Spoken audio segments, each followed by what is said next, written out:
All right, we're back on MinneZona Sports Live. We have a very, very special guest. Voldy, we've actually been talking about this for a while, and we've been trying to get him on. Yeah, for a long time, and we finally got him. Alex Zappa of Bally Sports North. Claps all around. Claps all around. Woo, woo, woo, woo. Gentlemen, my people have just been, they've been running this through me. The schedule's just been packed. But for you two, I cleared everything. And so we got nothing behind us. The road is ahead. And it is a pleasure to be joined by two such handsome devils as yourself. Well, we're not the models or anything like that, but we'll get to that in a second. But yes, welcome, Alex. We appreciate you coming on the show. And this is going to be fun. I'm really looking forward to it. And yeah. Well, Matt, we go way back. I've known you longer than like so many people. That's true. In my life. Like that's true. We met when I was like 10, maybe 9. Like when did you go to St. Joe's? I can't remember. 5th grade. I got there 5th grade. Was that 5th? Yeah. Yeah. So what? Like you're 11. We're starting to grow some hair. Like, yeah, I'm like 10. I've known you for almost 20 years. So it is. Well, Zaps, let's get things started with obviously we're very laid back. We got questions for you. And then later on, we'll do some rapid fire with Shield. So the zoners can get to know you a little bit more. But so Alex, let me ask you, how long have you worked with Bally Sports North? And, what's that experience been like for you all these years? What do you got? Yeah, no. Well, I was a double business major in college and did not find media until my senior year. I interned with a TV station. So I've been there for 6 years, and I started as a production assistant. Like I had no reel out of college, no nothing. I got a job doing this like high school show on Channel 9 because it's a long story, but I somehow lucked into a couple of jobs where I could make a living. And so first 2 years doing PA stuff, the reporting at Channel 9 went well. They let me do some digital opportunities. I didn't crash and burn. And then they eventually, give you a camera guy and you hope that you treat them well. And so it's been 6 years where every year you get a taste of something new, taste of something fresh. And sometimes, and I've taken steps back. Sometimes you take a leap and then you got to, go down a step because maybe you weren't ready or maybe, the situation wasn't right, but it's been a long winding path to where we are now, but it's been a good journey so far. It sounds like it because, I don't even remember you doing like stuff later. Well, I mean, you were a big sports guy nonetheless, back in when we were at St. Joe's and all that stuff. But it kind of seems like, you found your niche and whatnot, and you've worked your way, and that's kind of the main thing. And, it's always a pleasure seeing your videos on Bally Sports North too, that are awesome. You're interviewing somebody who's just high energy. I've seen some of the outtakes too. Very funny, by the way, Zaps. It's just classic Zappa. Well, you guys know we're not perfect, okay? Yeah, right. You're gonna screw up if you're doing voiceovers. You're gonna have some kerfuffles. Yeah. But no, Matt, here's the deal. This. I grew up with learning disabilities. And so, I needed more times on my test. I dyslexia, ADHD. So as a kid, I kind of got to a point where I'm like, I will not have a very conventional professional career. Right. That's not what I was good at. It's not what I was suited at. Right. So, I was a college athlete. I played 3 sports in college. I played baseball. I was on the diving team. I did track. And so it's the language I spoke. It's what I was good at. And so when I was graduating, you get in that car, you're on your way home from college. You go, wow, next year isn't school. It's work. Right. And like, I got to start paying insurance soon. Like, what am I going to do? But you think about like, how do I want to live every single day? And for me, some people would love the office structure and the routine of that and the security. For me, that wasn't going to suit what my strengths were. So I defined something that could utilize what my strengths were. And that was not writing emails or math. It was talking and communicating. And I got very lucky that some people took a chance on a kid who did not really have anything to show for it except belief and hope and maybe a little bit of potential. And I don't know, it's gotten me this far, which isn't too great, but we're still alive. We're still kicking. Yeah. So that's all right. That's all that matters. That's all that matters. So as Yeah. long as you're happy, my man. So that's all we got. But my next one, what have you learned, so far at Bally? Like who has kind of, showed you the ropes, things like that. And what's kind of the biggest thing you've learned there? I go back to Tom Hanneman, who passed away a couple years ago.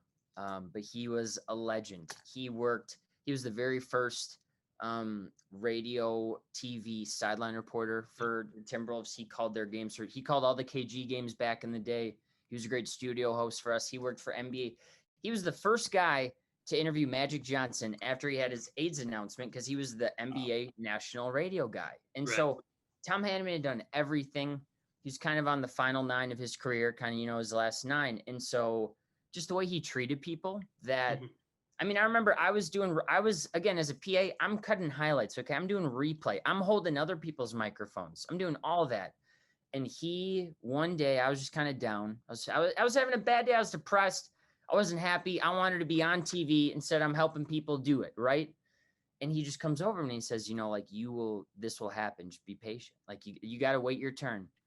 And so I think the biggest thing I've learned in media is if you come with an open heart and you lead with love and there's no judgment, that you are going to get along with people. And the second you put your ego in there, then it's confusing and it gets conflated. And so just if you lead with trying to be a good person and come from a good place and ask good questions and have meaning behind them, it's going to work out well for you. So I think it's, you need everyone to do the job.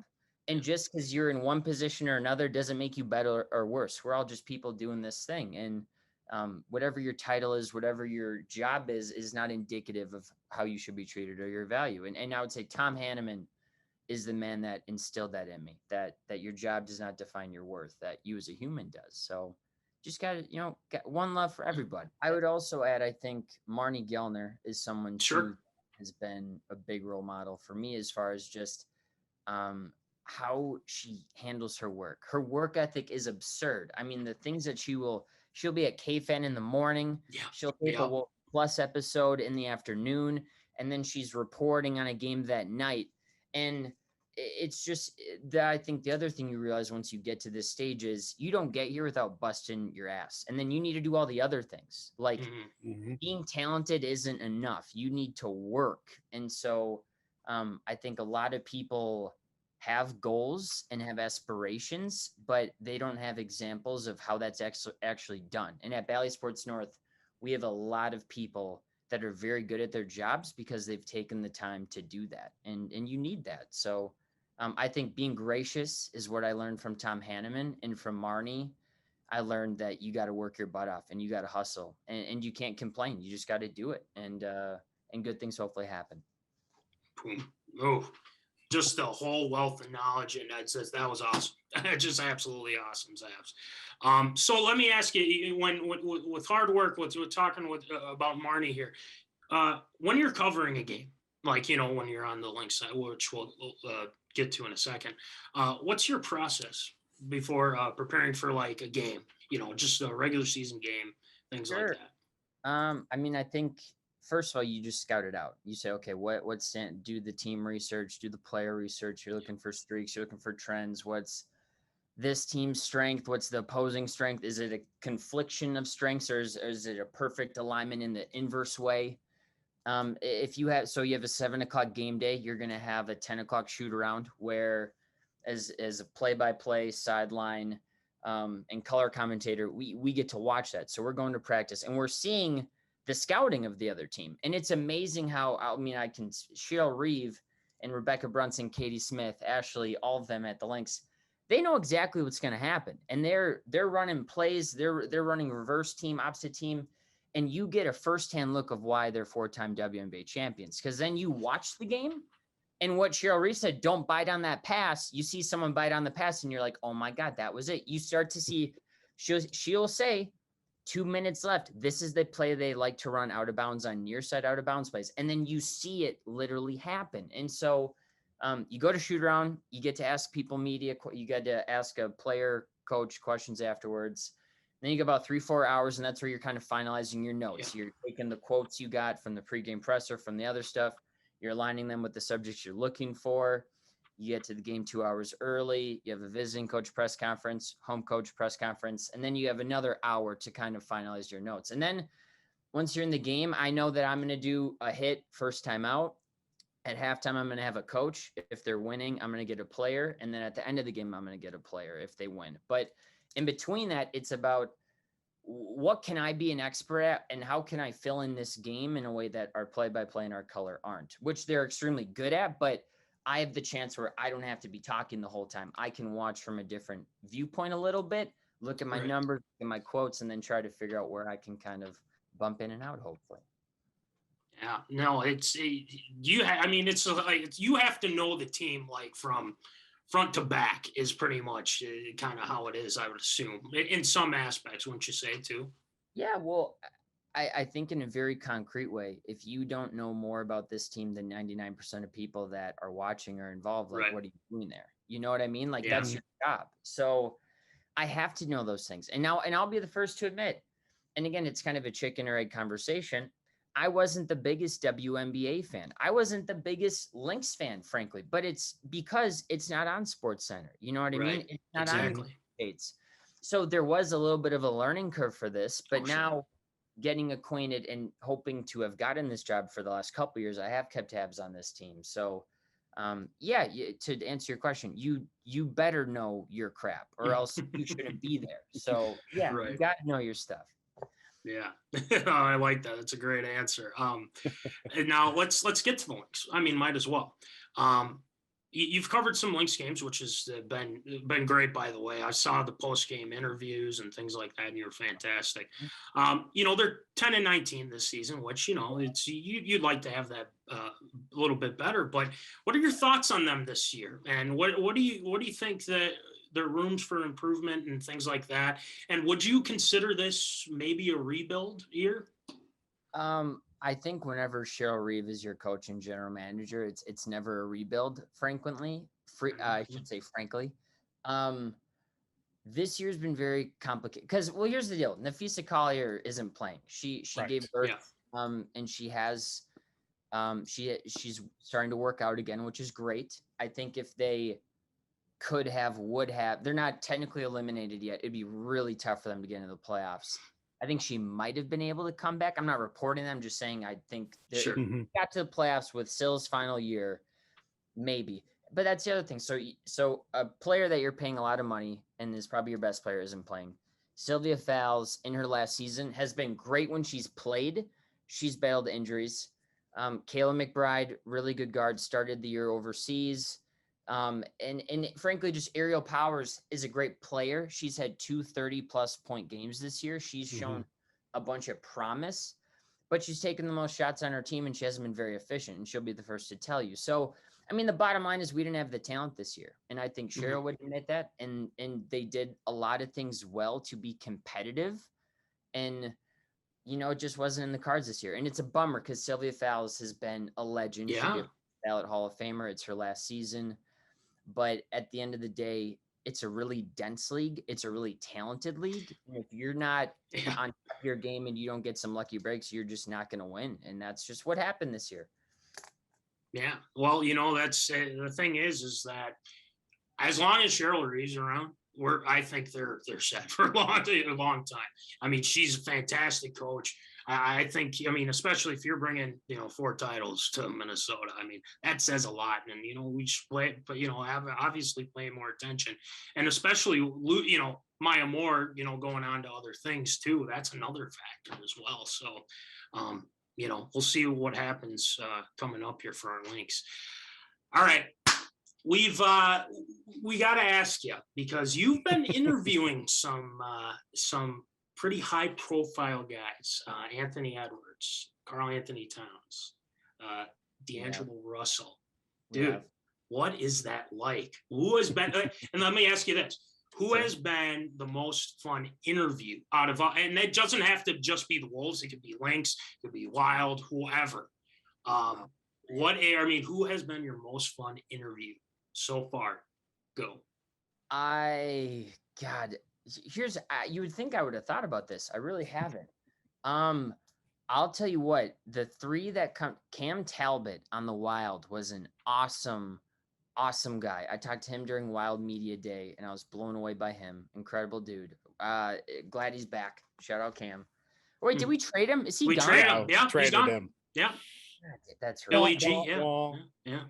Okay, well, all right. False news there. I love Cam, and I'm a sylviafowles. I will say I've talked to her 4 times. I absolutely love sylviafowles. Jaylennowell is a sneaky guy on the Timberwolves that I had a very good time talking with. And then I would say, Ant is pretty cool. I mean, Ant's I knew it. Ant's a very chill guy. And he's just game. I mean, the thing with him is I think a lot of us in this modern age live our life through this filter of media and correctness and thinking of the other perception as your inside of yours. And he just doesn't give a which is great. He just doesn't care. He's not thinking about anything except the moment. And it's very fun as a reporter to be across from someone who's not constantly censoring themselves. You know what I mean? So and again, he's just kind of iconic. So whenever you can get across from someone like that, it's just, you kind of remember how they walk, how they talk. And I remember after Game 5 of the Memphis series, Pat Bev and Ant are in the back of the Wolves press conference room. Chris Finch is up and they're waiting to go. And Pat Bev is sweaty. He's drinking. He asked the security guy for a Budweiser. They bring him a Budweiser. He's got cuts all over him. I mean, he looks like crap on it because he just went through war, right? Yeah. Yep. Ant is pristine. Not a bead of sweat, not a cut. I mean, the guy looked like he was ready for a cover shoot. And I'm just like, this guy's a superstar. Like, I think he put up 34. Like, we won, forced to Game 6. And he looks like he just got done like with a photo shoot. I'm like, this guy's insane. So yeah, he's a blessing. He's a huge blessing.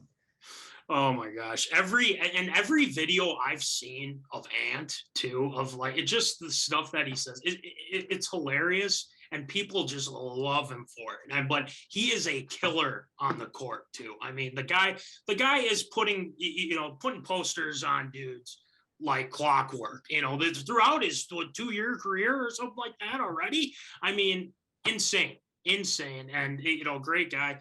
We the ones, Jack, as he likes to say as well. So that's awesome. So Ant, and then what was it like with Kat and D'Lo? Kat, I mean, D'Lo was very, very cool, very calm, very collected, very laid back. Very introspective. Sure. Is the word I would use about Makes sense. Russell. Very conscious of himself and just kind of everything, frankly. Very wise. Struck me as a very wise dude. Yeah.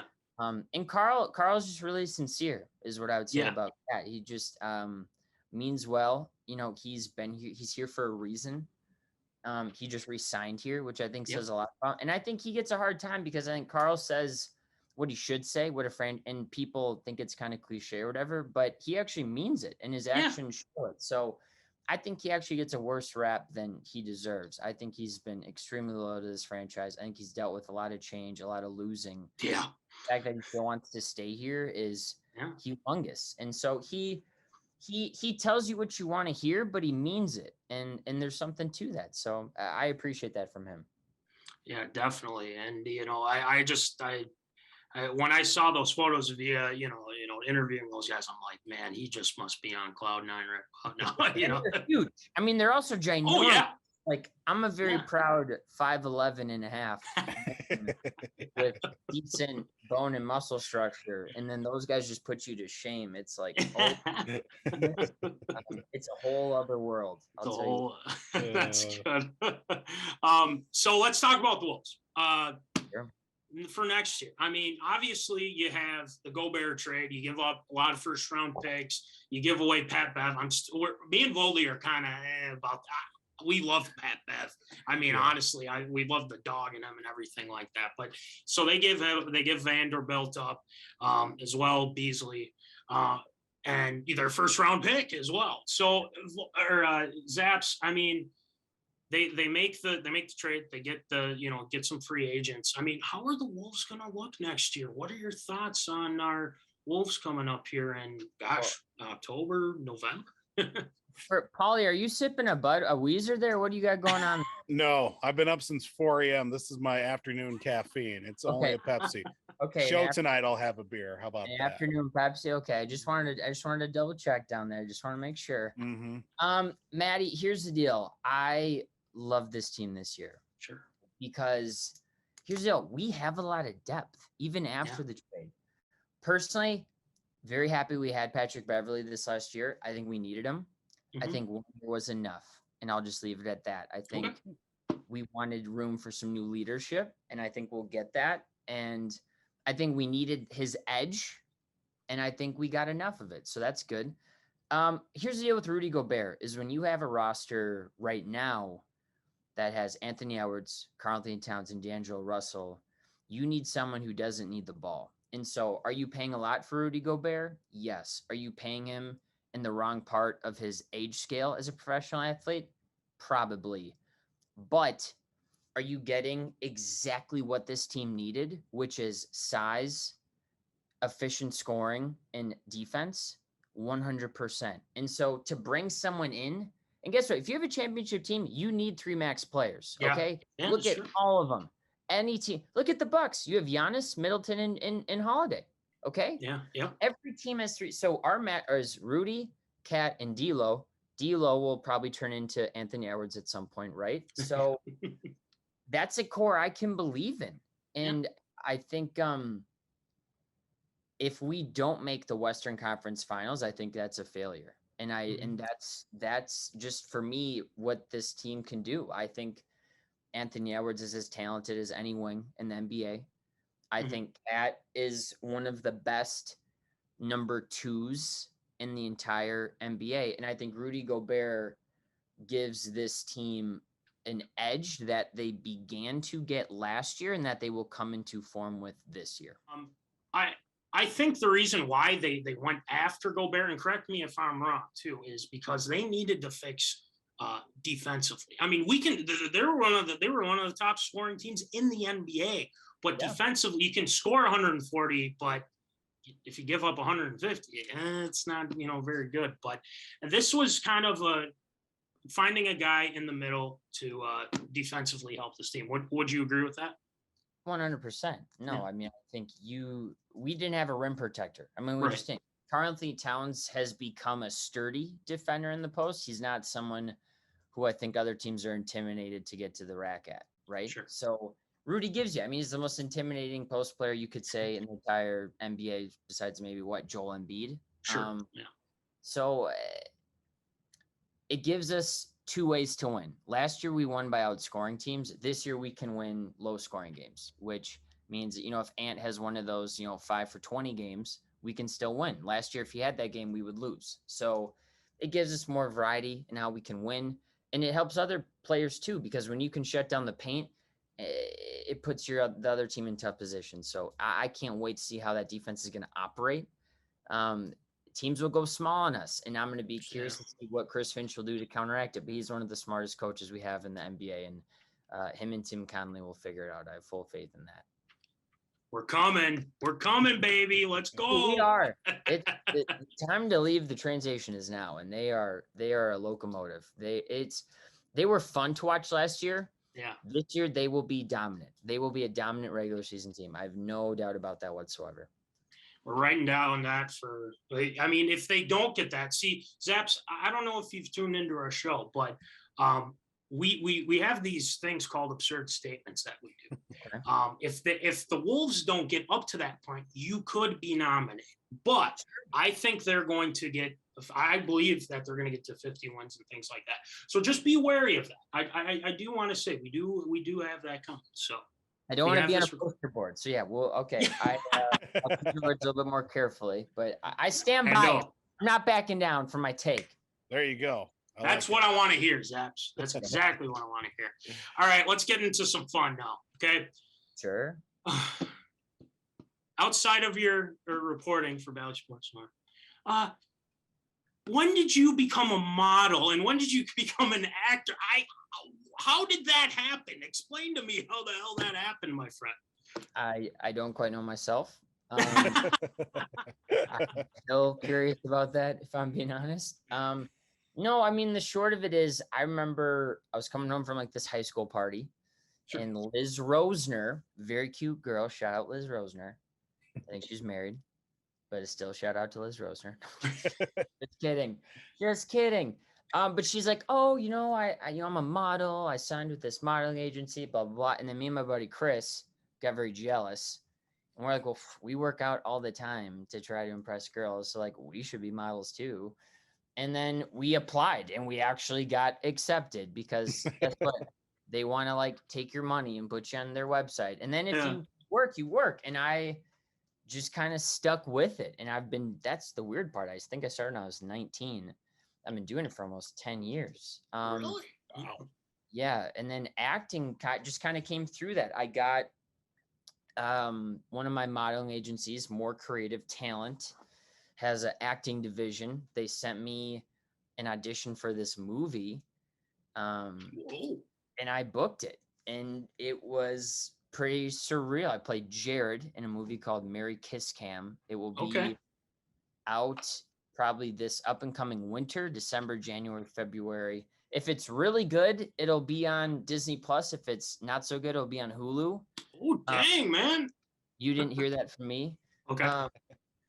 That's probably how it'll happen. It'll be a good movie, so it'll be on Disney Plus. And even if it's a good movie, it could still be on Hulu. Who knows? But no, I'll tell you, Matt, acting is so fun. It's something that totally captured my heart. It's something I can't leave behind. Something I have to do. In fact, that's the thing. I think I'll probably be in California within a year, I would say. Wow. Yeah, I don't know how much longer I'll be doing sports reporting for. If I'm being honest, doing this movie, and I shot a TV pilot that this local production company got funding for as well, that I was the lead in. Very lucky to be the lead in that.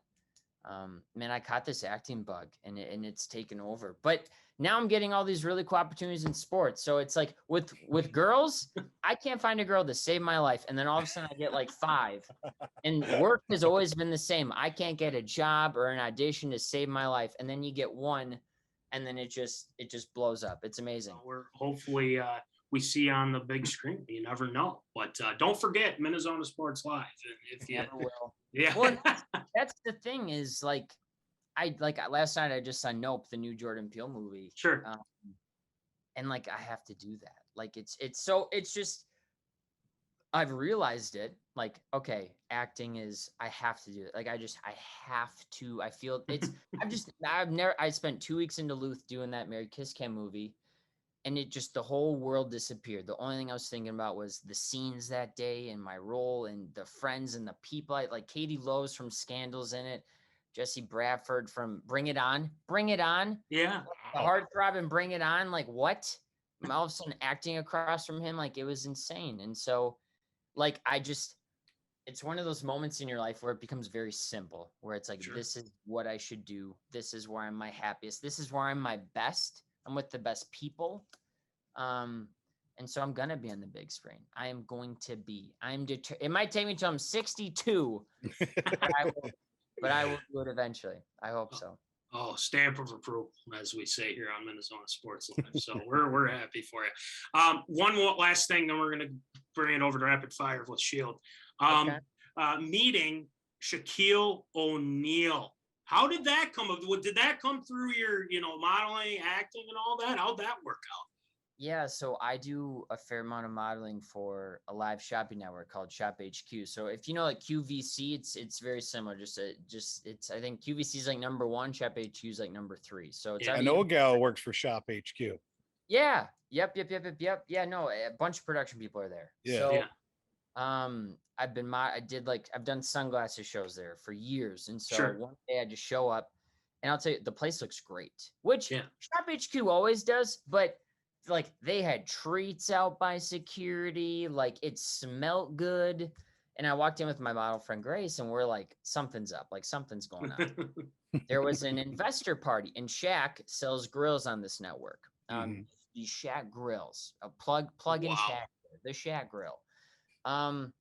And so he's apparently on site and I walk by his dressing room and there he is. Like I hear him and then I see him and like, I can't stop. Cause you want to, but you know you can't. So it's like I got to keep walking. Yeah. But I'm like, holy crap, that was Shaq.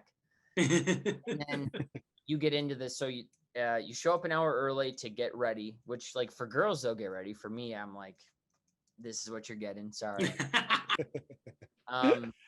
And then you go to the show, and so my friend Grace was doing a bunch of good stuff. I hadn't even been out yet, and about minute 25 of the show, everyone on their IFBs, everyone on headset, they just kind of start looking around. And they're like, check. We're like, what? So that she hands me the shade. She's like, go out there. Like, you got to go. So I go out there, I'm modeling. And then, I see, so like, I'm like that, like, so I'm live, like the camera's pointed at me. I'm on the camera and I have these aviators on, so you can't see my eye. But I see Shaquille O'Neal walk into the studio, and I'm like, oh my God. And he looks out, and he walks right into, he's walking 7.4 diesel, just walking right at me. And I'm like, I don't know what to do. It's kind of like that. I don't know what to do with my hands. Like I'm like crazy. And I'll never forget this the rest of my life. He walks up to me, stands next to me, just goes, "Stay here. We cool." And I'm like, okay, I'll stay here. We're cool. And and then like they went to a tight shot of me, and I'm like, what are you guys doing? Like Shaq is right there. Yeah. So super nice guy, took pictures like with everyone afterwards. Again, it was like I didn't really meet him. It was kind of just like this brief encounter. Yeah. But like just really genuine, and like you could see like it just lives inside of him, that energy, that charisma, that personality, that showmanship. Like he didn't know that he was probably going to do this. He just shows up and he's just a star immediately. So there's just a special quality to someone like that you can recognize and be like, oh, now I get it. Like I get why you're Shaquille O'Neal. Like this makes I didn't think I was up to his bicep. Like it's like, dude, like he's just, I'll tell you, Alexrodríguez, secretly big. We had him on the little show. Sure. Marnie talked to him. Dude just yoked. Huge. I bet. Big biceps, Alexrodríguez. Pounds. Enhanced. Oops. Well, careful. Neither here nor there. Neither here nor there. I'm not touching that, but that's okay. Exactly. Careful now. Oh, it's too good. All right, Shield. Rapid fire. Go ahead. All right, so I got a few rapid fire questions, some sports related, some non-sports related. I hope you're cool and game with that. All right. I'm ready, baby. Let's go. All right, let's go. We'll start off a couple sports ones. You didn't talk about the Timberwolves making it to the Western Conference Finals. What seed will they be here this upcoming season? They will be the 3 seed. 3 seed. Okay. Who's 1 and 2 then? 1, I think Golden State will probably stick number 1. And I think if Denver gets healthy, I think Denver's a very sneaky team that could get to number 2. But I think we got Memphis. I think we got Dallas. And the Clippers, I think, will get hurt. If the Clippers stay healthy, I think they probably slide into that 2-3, and then maybe we go 4. But I will stick to 3 because we're a young team. And I think we'll stay healthy, and I think we can maintain injuries even if we do. I like that. Denver as a sneaky 2 seed. I like that. That's a good one right there. As you probably don't know, I'm a uniform guy. I'm a jersey. I got 100 of them in my closet right now. Favorite Timberwolves uniform that you've seen from over the years? I mean, it's the black with the pine trees. I mean, I don't think there's really a debate, right? Like that's like the KG-21, like black with like the green, like pines across the neck and arms. Like it's one of the best jerseys ever, in my opinion. The Princes were pretty cool too. The jersey Derrick Rose scored 50 in was also pretty incredible, but I'll go with the OG blacks. I like that. Yeah, a lot of the Timberwolves of like blue jerseys from like the K-Love days. Those get a lot of hate. Nowadays. They do. As they should. They should. Those are pretty gross. There've been a lot of misses. I'm with those people. Yeah, there's been a lot of misses than hits as of late in the uniforms for the Timberwolves. Biggest pet peeve when you're covering a sporting event, what is it? Oh man, biggest pet peeve when again, first of all, I try to come into every interaction with love and empathy. So again, it's a high stress environment. People are just trying to do their jobs. I think overzealous security guards can get pretty frustrating sometimes. And I would also just say in general, Wi-Fi. Oh yes. Never it always goes out, and it's always a humongous nightmare. But I think, so just anyone that is abusing power is always a trigger for me. And you get some of those people at sporting events. So what it could be a security guard, could be management, whatever. Yeah, just be chill, man. Just relax. Okay. Come on now. But that's fine. Another one, maybe kind of going along with what we're talking about with pet peeves or whatever. What's kind of an unknown factor? Maybe some people that don't know about working with Bally Sports North that, maybe setup wise or doing like a show or something. Maybe there's something that people don't realize. You just sit there and you talk about what happened. What's kind of an unknown thing that people don't really know about? I think just how many people go into making that type of production possible. I mean, in a truck, so you have your broadcasters, right? But then you have a producer, you have a director, you have a graphics guy. You usually during baseball, you have a graphics assistant because there's just so many stats in baseball. You have 4 replay operators. You have 2 that are kind of focusing on what's happening right now, getting quick replays. You have 2 that are doing more like they're building packs and like rolling. So like say Byron Buxton leads off the game with the home run. Sure. One replay guy is building a 15-second highlight reel of that play. So then next time he gets up to bat, they can show it. They can kind of tease him up with it. So, and then again, there's people sitting with the broadcasters that are handing them stats. There's a stat assistant. There's someone there that handles them promotional cards. So it's just for a 7:00 game, most people start working at 9:30 a.m. and they're working till 11:30 p.m. So it's good money sometimes depending on your role. It's a really cool job, but I think people don't understand the sacrifice that a lot of people in sports work, because when you do work, you're working a 13-hour day or a 6-hour day. But even then, that's still tough on a fan. You only get half the day with your family. So it's a very glorious job in some respects, but there's a lot of time away from things too in others, for sure. Yeah, that's one thing that I deal with right now and covering, but you don't realize how much goes into it too. But I got actually 2 more questions. One that I just thought of a couple minutes ago. This one talking about, of course, you've interviewed a lot of athletes and, obviously people along that line, but there's one moment during an interview that maybe made you kind of, while you're actively listening, you think in the back of your mind, like, holy cow, I'm talking to so-and-so. Who was that interview, if there ever came to your mind? Oh man. Okay. I this boom. 3M Open. 3 years ago, the year Matthew Wolf won.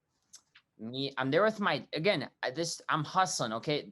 Bally, I love Bally. They wouldn't give me a camera guy. So I call my dad. I'm like, hey dad, can you come and like help me shoot some stuff? Cause you can, and you guys know, if you're a weekend, you can do your own camera stuff, but it helps if you have someone else doing it. It just gives you more ability. So I'm getting some coverage, and then my dad's like, hey, I think Phil just finished. And we're like, really? He's like, yeah, think we could get some sound? We're like, sure. So we go back to the media tent, and sure, Philmickelson is walking out to media. So we go out there, and I've never been more nervous in my entire life. I asked him a question about 18. I didn't know it. He doubled it. He went in the water. Because I asked him about how difficult the hole was, and he's like, well, yeah, I doubled it. Because I was kind of asking about like the decision, do you go for it in 2 or do you lay up? He went for it and it didn't work. But that was one where I'm like, I cannot believe Philmickelson is looking me in the eye and answering a question I asked. Like, this is the dumbest thing ever. But that was one, Paul, where I was like, this is wow. I'm blown away. That was cool. Yeah, old lefty doesn't disappoint. Well, nowadays that's a different story, I guess. But anyway, usually when we end interviews and things like that, I kind of do this thing. It's pretty common, but we have merch, Zaps. It's pretty sweet merch. We got shirts that are pretty sweet. 5 out of 5 stars, by the way. Breathable, all that stuff and whatnot. If you want a shirt, we have hats too. We got $20, $5 shipping, all that fun stuff, and stickers as well. So if you are interested, we'll hook you up, my friend. I'm gonna have to visit the site. Yeah, I'll have to get me some. I gotta start rapping. I'm a company man now. I love it. You know it, man. We'll get you hooked up. You let us know what you want. We'll get you Yeah, I definitely. could use a breathable tea. Who doesn't need a breathable tea? Kidding me? Exactly. That's what I'm saying, man. That's what Mhm. I'm saying. So, but Alex, thank you so much for coming on the show. We really appreciate it. And we'll probably have you on again once the wolf season starts up. Hey, all bets are off, my friend. So what do you say? You guys say the word and I'll be back. I'm a zoner for life. I love it. There we go. Exactly. That's awesome. We love hearing that. So that's awesome, man. So, but anyway, Zaps, we'll talk to you later, my friend.